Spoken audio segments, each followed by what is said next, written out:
Salve meus amigos, eu sou Henrique Massaro e como vocês devem ter acompanhado, se me seguem no Instagram, se não me seguem, já me sigam lá, @MassaroHenrique. Eu tive na última semana cobrindo o Festival de Cinema de Gramado, esse que talvez é o festival de cinema mais importante do Brasil. Foi minha primeira vez no festival, não minha primeira vez em Gramado, por ser gaúcho já fui várias vezes pra lá, mas foi a minha primeira vez no festival que eu acompanhava sempre da televisão, muito de longe, com muita vontade, até sonhando um dia estar lá, não só pra assistir aos filmes, mas pra participar de alguma forma. E depois de muitos anos trabalhando como jornalista, foi como criador de conteúdo independente que eu consegui realizar aí esse sonho. Então foi uma semana muito legal, assim, de puro cinema mesmo, de assistir a muitos filmes interessantes, visões de diretores que eu não conhecia, outros que eu já conhecia, mas que consegui me aprofundar um pouco mais. Assim, um prato cheio para quem é fã da sétima arte, como diria o nosso querido Maurílio. Eu convido vocês a seguirem me acompanhando aqui no canal e assistir aos vídeos que eu postei, e vou seguir postando nas minhas redes sociais, tanto no Instagram quanto no TikTok, que vai ter bastante conteúdo sobre as produções que eu pude acompanhar lá. Mas o objetivo desse vídeo aqui é eleger os 5 melhores filmes que eu assisti durante o Festival de Cinema de Gramado. E sem mais delongas, vamos já começar essa lista que se inicia por 2 filmes que não estavam na competitiva, ou seja, eles não estavam concorrendo a nenhum prêmio. Eles foram exibidos durante o festival, como uma amostra ao público. O primeiro filme que eu vou falar aqui é justamente o filme que encerrou o Festival de Gramado, a última sessão de cinema antes da grande premiação. Esse filme se chama Virgínia e Adelaide, e é um filme do cineasta Jorge Furtado, que inclusive foi um dos homenageados do festival, ao lado da diretora Yasmin Tainá, né? Duas visões de criadores diferentes, de realidades diferentes e que se juntaram para fazer um filme que eu acho muito interessante. Esse filme é com a Sophie Charlotte e com a Gabriela Correia. Na verdade, com a Gabriela Correia e com a Sophie Charlotte, porque a Gabriela Correia interpreta a Virgínia Bicudo e a Sophie Charlotte interpreta a Adelaide Koch, não me perdoe o meu alemão, que é porque ela é justamente uma personagem alemã. E é uma história, é um filme com ares bem documentais, apesar de não ser um documentário, é um filme, né, que ficcionaliza ali, que dramatiza em cima. É um filme sobre a história do encontro dessas duas mulheres. A alemã Adelaide Koch, sei lá como é que é o sobrenome dela, que sai da Alemanha por conta do Holocausto. Ela é uma psicanalista judia e que vem, né, se refugiar no Brasil. E a Virgínia Bicudo é uma brasileira, uma mulher negra, que foi a primeira psicanalista do Brasil, né? Justamente uma mulher negra naquele período dos anos 30, prestes a entrar no Estado Novo de Getúlio Vargas, o que torna tudo ainda mais revolucionário, né, desse ponto de vista de uma mulher alçando um nível muito destacado na sociedade e tal, né, um nível profissional. E é um filme que eu acho que ele durante a exibição, talvez ele tenha sofrido um pouco com o fato dele ter sido o último filme a ser exibido, porque é um filme que tem um ar mais documental, ou seja, tem muita questão histórica que é mostrada de um jeito bem interessante através da montagem. E o restante do filme é basicamente duas pessoas conversando. Essas duas mulheres frente a frente conversando, seja durante uma sessão de terapia, várias sessões de terapia, ou durante o processo, né, ali de fato da Virgínia se tornar uma psicanalista. Então, ele é um filme que ele não tem medo de correr no risco ali dos talking heads, né, das cabeças falantes. Mas ele faz isso de uma forma muito, muito legal e uma forma que realmente te cativa. Mas eu entendo que para pessoas que estavam como eu, não foi o meu caso, tá? Mas como eu, estavam há uma semana ali assistindo filme sem parar, talvez a experiência tenha sido um pouco cansativa. A gente vinha de uma maratona muito grande. Mas, de novo, eu acho que isso aconteceu com algumas pessoas, mas não aconteceu comigo. Eu me mantive preso ao filme do Jorge Furtado da Yasmin Tainá, do início ao fim. É um filme que ele é muito interessante pelo contraste cultural, pelos preconceitos de origens totalmente diferentes que essas duas mulheres sofreram, mas que encontram um lugar comum de dor, né? Elas conseguem encontrar um lugar comum de dor. Uma mulher negra no Brasil e a outra uma alemã refugiada né, do Holocausto. Então, e tem também esse ponto de vista histórico, né, da fundação ali da psicanálise no Brasil. É um filme super interessante e que, de novo, a maneira como ele faz as partes históricas, tanto da questão da Alemanha quanto da questão do Estado Novo no Brasil, é uma maneira que é montada de forma muito interessante, muito ilustrativa, assim. Sempre com essas mulheres falando, mas ainda assim de uma maneira que engaja bastante o público. Então o filme, eu achei ele redondinho, assim, bem executado. Ele é muito bonito esteticamente falando. É um filme muito, muito bem feito. E eu acho que ele é uma boa pedida e por isso ele entra aqui no 5º lugar entre os melhores filmes do Festival de Cinema de Gramado. O 4º lugar é também para um filme que não concorreu, ele era um hors concours do festival, e é o filme que, se o Virginia Adelaide foi o filme que encerrou o festival, esse aqui é o filme que abriu o festival. Estou falando de Motel Destino, filme do cineasta Karim Ainus, que não estava presente, mas o elenco estava lá em Gramado. Esse filme, no momento que eu gravo esse vídeo, já está nos cinemas, e eu convido, sugiro que você assista, porque é uma experiência muito interessante do cinema brasileiro, que foi ovacionado no Festival de Cannes, quando ele teve a sua primeira exibição. Foram 12 minutos de aplauso, coisa que não aconteceu aqui, porque, de novo, uma diferença cultural, né? Não vejo isso não aconteceu com nenhum filme durante o Festival de Gramado, mas em Cannes ele teve esse destaque bem grande. E é um filme do qual eu gostei muito, né? Ele tem 3 atores, um deles muito conhecido, que é o Fábio Assunção, que interpreta o Elias, e os outros 2 que eu confesso que eu não conhecia, mas que eu gostei bastante de ver a atuação, que é o Iago Xavier e a Nathalie Rocha. O filme conta a história do Heraldo, um cara, né, lá do interior do Nordeste brasileiro, que precisa se refugiar, ele precisa encontrar um lugar para se esconder depois dele ter ele tá com uma dívida e ele tentou assaltar um banco de forma frustrada. Ele foi completamente mal sucedido nessa empreitada dele e ele precisa encontrar um lugar para se esconder. E ele acaba se escondendo justamente nesse lugar que se chama Motel Destino. Um motel de beira de estrada que é administrado, cujos donos são o Elias, que é o personagem do Fábio Assunção, e a sua esposa, a Diana, que é a personagem da Nathalie Rocha. É basicamente isso, só que o filme vai ganhando aspectos cada vez mais de um neo-noir no melhor estilo brasileiro da coisa. Vocês podem esperar muita presença de cor nesse filme, que é utilizada de uma maneira para elevar o suspense, não suspense, mas elevar o clima um pouco assombroso daquele lugar e um pouco perigoso para os personagens ali envolvidos, e ao mesmo tempo para criar elementos meio que psicodélicos e que vão sugerindo um ambiente de insanidade. Porque isso se passa num motel, toda a história basicamente se passa num motel, onde as pessoas estão fazendo o quê? Né? Estão lá mandando ver. E quase que a todo momento, nas cenas, tanto dos momentos em que o personagem do Iago, né, o Heraldo, vai se aproximando da Diana, quanto nos momentos em que o Fábio Assunção se aproxima deles e um clima de perigo vai sendo elevado, a gente está quase sempre ouvindo gemidos ao fundo. Gemidos que são de prazer, daquelas pessoas que estão naquele motel, mas que naquele contexto e da maneira como é mostrado, começam a aparecer gritos de loucura e de insanidade. Isso vai criando um ambiente cada vez mais tenso. Isso é um dos elementos que eu acho muito legal do filme. Como é também o uso de sexo, de cenas de sexo durante esse filme, que são muitas cenas mesmo, mas de uma forma que ainda assim não é exagerada. O sexo se torna um elemento narrativo importantíssimo do filme. E é um filme que eu realmente acho que vale a pena ser assistido. Foi uma maneira interessantíssima de se começar o festival. Eu posso vir a falar mais sobre ele, já que ele está nos cinemas, mas eu acho que para esse vídeo aqui está de bom tamanho. Assistam a Motel Destino nos cinemas, o 4º melhor filme, na minha opinião, do Festival de Cinema de Gramado.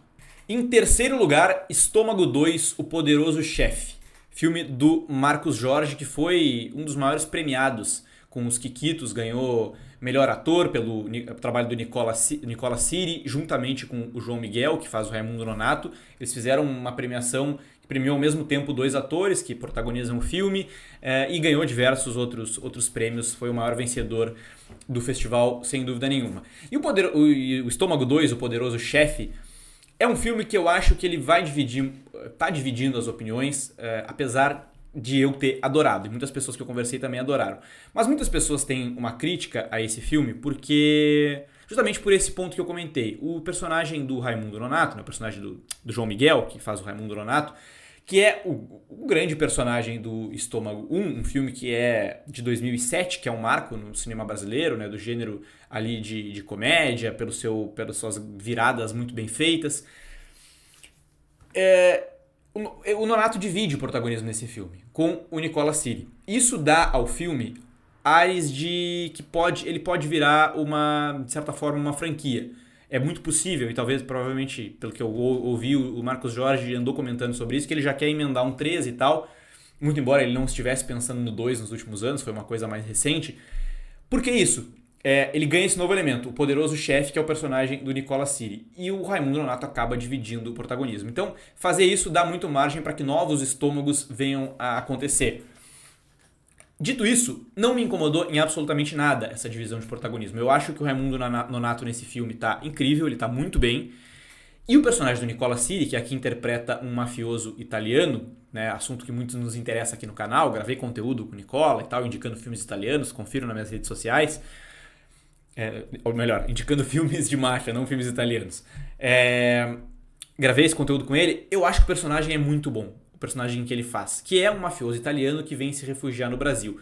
De novo, Estômago repete aquela estrutura do filme 1, que é entrecortar as histórias. No filme 1 era o passado e o presente do Raimundo Nonato. Aqui é o Raimundo Nonato na prisão no Brasil, já recebendo esse mafioso italiano.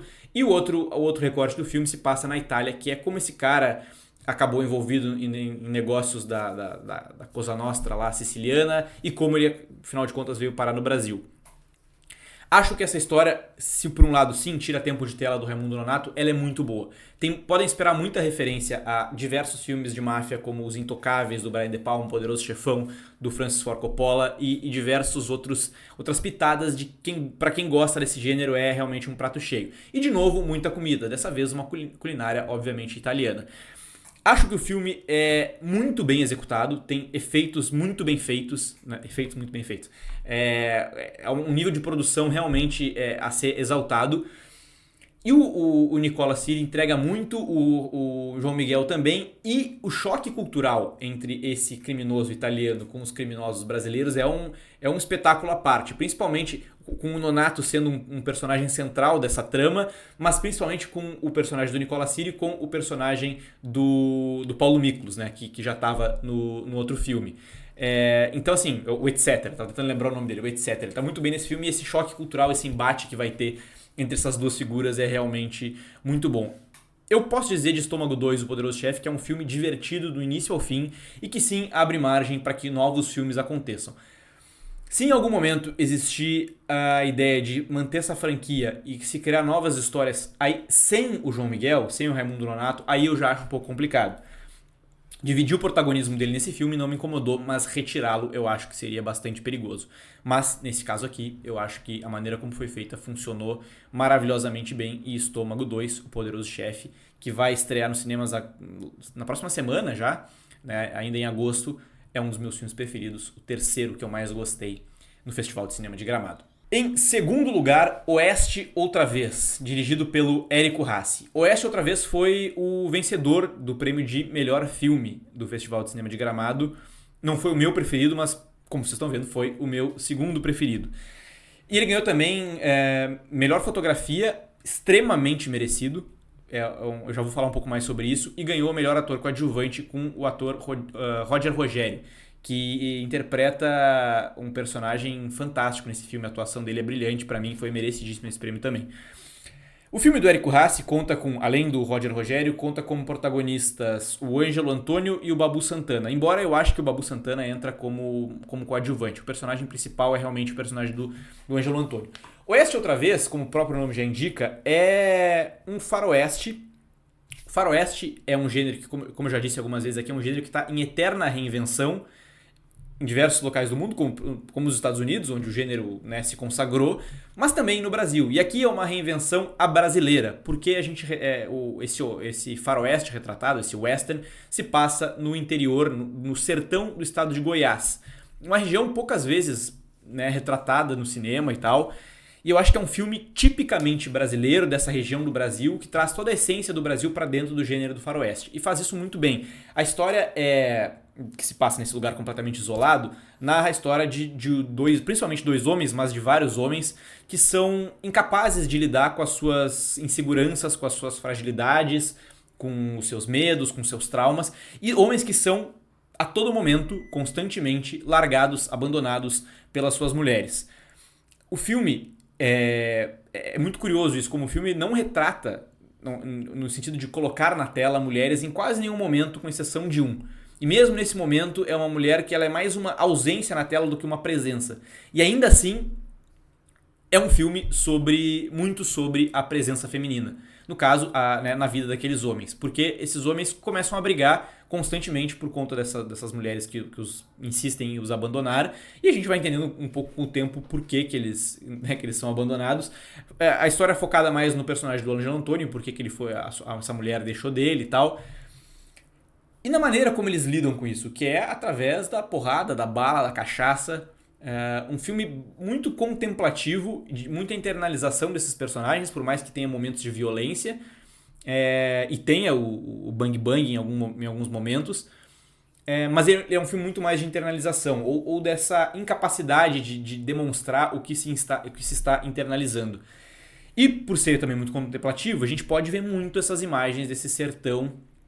É muito clichê falar isso, mas que vai se tornando de fato um personagem do filme, né? Ao lado desses homens embrutecidos aí pela vida. E esses retratos dessa região são, assim, lindíssimos, muito bem feitos, muito bem executados. Era inevitável que esse filme ganhasse melhor fotografia, mas o filme como um todo me agradou muito. É um filme que acho que ainda não tem data para estrear nos cinemas. Espero que o Kikito de melhor filme consiga avançar essa fase de distribuição, porque é um filme, como eu disse, um faroeste reinventado à moda brasileira e essencialmente brasileiro, que vale muito a pena ser conferido. Em primeiro lugar, veja só, o filme que eu estava mais esperando para assistir durante o Festival de Cinema de Gramado, e não só durante o festival, eu venho aguardando por esse filme aí faz mais de 10 anos. Eu estou falando aqui de Barba Ensopada de Sangue, dirigido pelo Ali Muritiba. Eu estava aguardando esse filme, o fato de ser dirigido pelo Ali Muritiba contava muito, porque é um diretor que eu gosto bastante, né? Falando de produções recentes aí, O Deserto Particular, um grande filme dirigido por ele. Teve Cangaço Novo, uma série incrível. Tem agora Cidade de Deus, que eu já assisti o primeiro episódio, inclusive, durante o Festival de Gramado.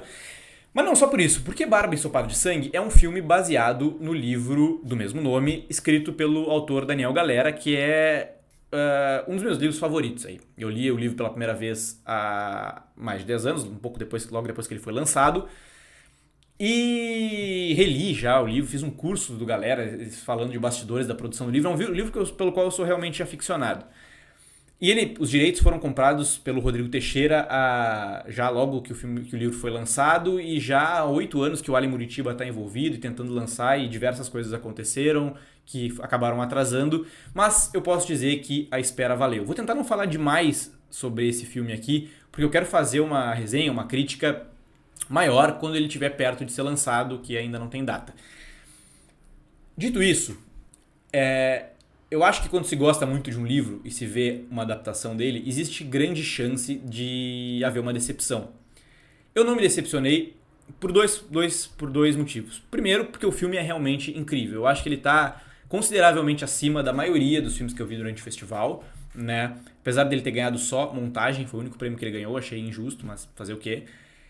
Mas também porque eu sei separar, eu tenho o entendimento de que quando uma obra literária, principalmente uma obra literária, é muito vasta, como é o livro do Galera, um livro de mais de 400 páginas, que tem diversas nuances, diversos temas, apesar de ter temas centrais, ele tem diversos temas sendo tratados, o diretor precisa fazer escolhas. Ele precisa podar algumas partes e mudar, inclusive, algumas coisas do livro. E é muito curioso, porque eu acho que o livro ele tem 0 defeitos, todas as escolhas que o Galera tomou são bem feitas, e as escolhas do Ali, por mais que divirjam às vezes das do livro, também funcionam perfeitamente para o filme que ele quer contar.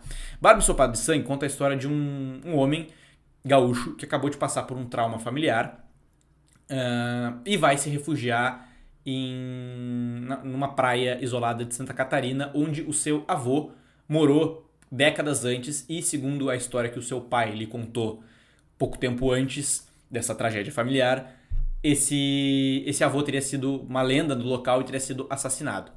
O livro se passa... Uma das principais diferenças entre livro e filme é que o livro se passa em Garopaba. Garopaba vai se tornando uma paisagem muito importante para o livro. No filme, eles não filmaram em Garopaba, acho que por questões de produção não foi possível. Mas também tem um outro ponto. O Ali Muritiba destaca que a Garopaba de 2022, quando o filme foi rodado, é diferente da Garopaba de 2008, que foi o período em que o Daniel Galera morou lá e concebeu a história. Era um lugar um pouco mais isolado do que é hoje. Hoje está muito mais povoado e tal. Tem esse ponto, e eu acho que para a narrativa que ele quis construir, que é pegar uma faceta importante do livro, que é a questão do isolamento desse homem e do fato dele ser um outsider ali naquela comunidade e tal, e tá passando por problemas muito internos, um lugar extremamente isolado era também necessário. Então eles gravaram no litoral paulista, numa praia que a gente não consegue identificar em nenhum momento qual é. Mas ainda assim a casa onde o cara mora é muito parecida, o lugar é muito parecido com a casa onde o personagem do livro mora. Enfim, eu não quero mais ficar comparando livro e filme, porque como eu disse, eu tenho um entendimento que livro é livro e filme é filme. Dito isso, né, as escolhas do Ali Muritiba são muito de pegar essa parte importante do livro, falei que não ia mais falar do livro, mas acabo falando de novo, que é o isolamento desse homem, a maneira como ele é visto pelaquela sociedade local, como ele é mal recebido, as relações que ele cria e principalmente toda a questão interna que ele está vivendo. Né? E obviamente o mistério de tentar descobrir o que aconteceu com seu avô, que se relaciona muito com isso. Eu acho que é uma escolha muito acertada. Assim, é um filme que ele em alguns momentos ele vai se tornando cada vez mais sombrio. A fotografia é muito bem feita. O som, a edição de som que é feita, o desenho de som que é feito pelo Daniel Turini aqui é muito bem executado, porque o barulho do mar, do vento, os sons daquele ambiente são muito importantes para o estado mental que aquele cara está vivendo, para as coisas que vão acontecer com ele. E é um filme fantástico. Realmente assim, eu não posso dizer que é tudo que eu esperava, porque é óbvio que a gente cria vontades aí de ver coisas que a gente leu e gostou no filme. Mas entendendo que uma coisa é diferente da outra, eu acho que não só funciona muito bem, como né, em todos os sentidos o que a gente entende por uma boa adaptação. Né? A obra deixa de ser do autor, agora é uma obra do diretor. O livro é do Galera, o filme é do Ali Muritiba. Vale destacar também as atuações, né, dos dois atores que mais aparecem, que é o Gabriel Leone, um ator que está super em alta aí, né, fazendo diversas produções, vai estrear como Ayrton Senna por agora, daqui a pouco. Um ator que eu gosto muito e ele interpreta o Gabriel. Né? No livro o personagem principal não tem nome, aqui ele ganhou o nome de Gabriel porque, segundo o próprio Ali Muritiba, seria impossível fazer o filme sem colocar um nome no personagem. E tem também a Tainá Duarte, que eu conheci durante a série Cangaço Novo, e aqui ela faz uma personagem completamente diferente, né? O Leone fazendo um gaúcho sem ser gaúcho e ela fazendo uma catarinense sem ser catarinense. O sotaque dela tá sensacional. O sotaque dele, no início, me deu causou um leve incômodo, mas eu acho que não pela interpretação dele, mas talvez pela ausência de sotaques gaúchos no cinema como um todo, a gente estranha, mas logo depois isso some no personagem pra mim e a coisa flui maravilhosamente. É um filme que eu adorei, é uma pena que tenha ganhado apenas melhor montagem, porque ele é sensacional. A construção de cenário, de ambiente, de trama, a internalização dos personagens, a todas as mudanças que ele faz com relação ao livro para conseguir contar essa história, enfim. Adorei. Por isso que Barba Ensopada de Sangue não só era o filme que eu mais aguardava, como se tornou o meu filme preferido no Festival de Cinema de Gramado. Tô louco pra ver nos cinemas, né? Pra rever no caso. Não se esqueçam de se inscrever no canal, deixar um like, mandar esse vídeo pros amigos. Era isso que eu tinha pra dizer. Até o próximo vídeo e tchau!